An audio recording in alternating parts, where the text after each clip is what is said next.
head is like down on my shoulders. Like, you could have a neck. Right. Good morning. Good morning, people in TV land. This is House Human Services, and we are doing serious business here. Seriously, we are. We are here this morning to take yet another stab at our appropriations amendment. And let me just, it is found on our webpage, and I think Lori is going to put it up on the screen. Is that what we said, Lori? Okay. Actually, everything is all the same as it was previously. However, when you come all the way down to the end, the very last sentence, which I will go back to yesterday's date to read to you what that was, is no longer there. Just have to find it. Wood et al. Amendment. Okay, the sentence that was there yesterday says, it is the intent of the General Assembly to revert these funds to child care programming and supports in fiscal year 2025. That is the sentence that Appropriations has asked us to remove. Now, there was some confusion about whether a technical amendment was going to be added to this, which referenced any unspent funds would be put back into childcare, any unspent funds of the 20 million. I intend to have all of your assistance in making sure that there are no unspent funds out of that $20 million, that those supportive services are out there, and that $10 million is obligated to manufactured housing, and that those orders are placed. So I really intend that there's no money to be put back in. So once they understood that, that was fine. But they do have set aside in the big bill that we are going to vote on today. It's now 71 million, almost 72 million in change. So it's right there, 71,679.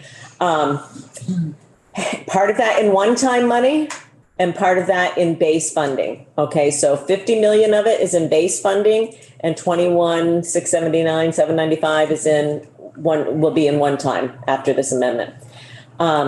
And it really honestly is just a placeholder. Okay, it is intended that when we finish our work on S56, is that the right number? I keep saying it out loud. Yes, yep. S56, the child care bill that's being hopefully voted on in the Senate today, and will come to us next week, that all of this is honestly just a placeholder. That's all I can tell you, that there is no intent to not fund childcare. We're just, they wanted to have the maximum flexibility in appropriations as they negotiate with the Senate, and as you know, the budget is a living document until it's voted out of here in May. So that is essentially, that's the only change that was in there from what we voted on yesterday. So do people have any questions about that? No? Okay. I just a straw poll of people who are okay with that, and we can present that. Okay, ready. And Ann has said yes, and James has said yes as well, and Kelly's hand is up. Okay, so that is all we needed to do on the budget. We are going to be on the floor for a while with the budget, because we go through there are 12 members on, I think 12 members on appropriations, and they all have a piece of the budget, and they all will speak for roughly 10 minutes. So it is going to take a while to get through on the budget. Hopefully you've had any questions that you might have about the budget answered. As I said earlier, the stuff that, if we were to look down at our spreadsheet, we have fared very well in this budget. We have not gotten 100% of everything, but we have gotten 95% of what we asked for. And I said to the Appropriations Committee yesterday that I really feel like they listened to what the needs of Vermonters are, and that this budget reflects that, and does so within a balanced budget. And that's, something to remember, is that we always balance our budget. There are shared priorities with the administration, and then we also have some additional priorities that are different. And this just reflects the conversations, the debates, the testimony that's been taken, not just in the Appropriations Committee, because it's something that I think, honestly, this year, more than any other year since I've been here, they have listened to the policy committees in terms of recommendations all across this building. And while not everybody got everything that they were looking for, everybody did get something that they were looking for. So I think that's a testament to the process of listening to policy committees about the things that are priorities. And it's, I think that's a good thing. Let me tell you a little bit while we have a moment, because our witness that we had scheduled for this morning was not able to be here. She has been rescheduled for next week. We will be having a, this is Thursday. This is not Wednesday. We are going to be having some bill introductions, and the reason we're having these bill introductions, that was yesterday as well. Excuse me. We're on Thursday.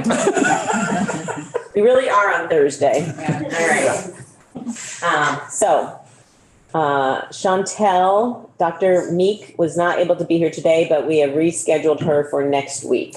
And she is one of the really premier professionals on Head Start and equity and early childhood learning. So Jessica tells me that they were not able to get her downstairs. So when they took testimony, so I feel really fortunate that we're able to have her up here. So we're going to continue sort of providing a background with some of our national folks at 10:15 with Kate Ritter, and then Lori Connors-Tadros, Dr. Tadros. It's going to be a different person. Gigi Weisenfeld. Thank you. Oh, thank you. I'm sorry. I'm not looking at the up-to-date one. Thank you for you people who are looking online. I'm looking at the print version. So next, let's give you a little heads up about what's happening next week. We're continuing our childcare deep dive. At the same time that we're doing that, we are also going to have a little bit of a break from talking about childcare. We're going to talk about advanced directives and work on a bill that I've asked NOAA to get informed about, the Ulysses Clause and advanced directives at the witness portion, putting that people who were here last year, remember we did some COVID era telehealth kind of stuff for witnesses, and they want to do that on a permanent basis. And so we're going to have that sort of intermittently to give us a little break from talking about childcare.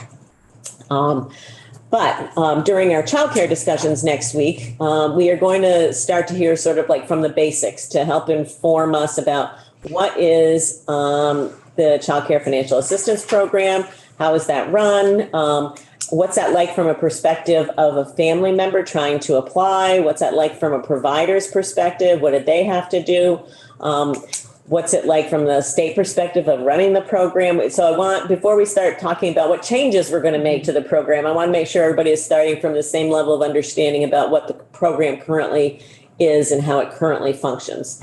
So we're going to spend some time next week doing that. And what are the other things that we have lined up for next week, Jessica? Who are the other people? Yeah, Lori, you can talk to us, Lori. Oh. Some of the other people we talked about lining up. I say once Lori has written it down, I don't have to remember it anymore. She's handing me my cheat sheet. Okay, yeah. So, the department folks, then we're going to hear from Let's Grow Kids. We're going to hear, these are all provided they agree, or they accept our invitation. We're going to hear from Building Bright Futures. Where's that plan you had, the report that you had? Oh. So there are some some reports that we've received already that will help inform what we should be doing, what we should be thinking about. And this was one of them, the stalled at the start report. So we're gonna have a review of this report. And when we have folks come in, we are going to ask them to review and comment on both pieces of legislation. So H208 as well as S56. And, you know, I suspect there are elements of both that we will want to incorporate into whatever our final product is. So kind of keep that in mind. And education chair was just here wanting to know what it is that he should be looking at. You know, I told him you can look at the pre-K provisions in 208 as a starting place to help people understand at least where we're starting from, which is not where the Senate ended up, you know, just be honest about that. So we'll have Dr. Crossman here. We'll have Allie Richards here. We floor next week is going to be same as normal, you know, same as it has been. Except for it's not going to be as long. You know, most of the bills, I know, there's kind of a sigh of relief. Yeah. We, speaking of floor and speaking of not as long, but we are scheduled to, our adjournment date is May 12th, which is the Friday before Mother's Day. And we have been asked to sort of aim for a couple of days before that in terms of completing our work. We don't really want to be here on that Friday well into the night. So just think about that when you're thinking about planning. And Repeat that date again. The 12th. So we're going to, anywhere between May 10th to May 12th.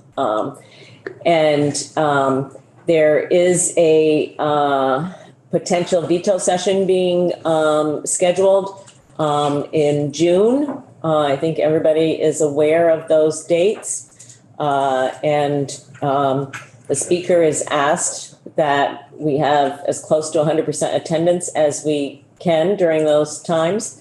I had them marked here, 20th to the 22nd.